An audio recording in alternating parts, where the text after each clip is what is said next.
شما به این ویدیو امروز مفصل چند تا بازی بگیم و تموم.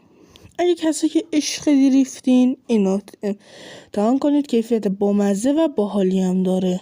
اگه کسایی که رالی بازن این بازی پیشنهاد میشه و بازی اوکی و باحالی هست. این بازی هم بهتون پیشنهاد میکنم، یک بازی باحال. حالا این یکی توضیح بیشتر میدم.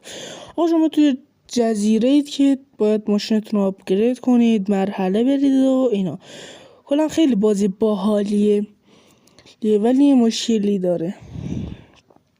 بعد آپدیت جدیدی که داده، حقیقتش شما اگه قبلا بازی کرده باشین آپدیت جدیدی که داده همه چی پولی شده. یعنی شما اگه بخواین یه دونه هلیکوپتر سوار شین باید پول بدین بابتش که بتونین سوار شین.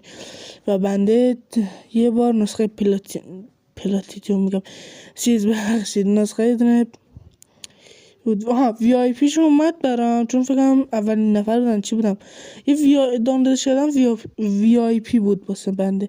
حالا شما خواستی میتونید برید وی آی پیشو دانلود کنید و حتما تستش کنید، خیلی بازی جالبیه.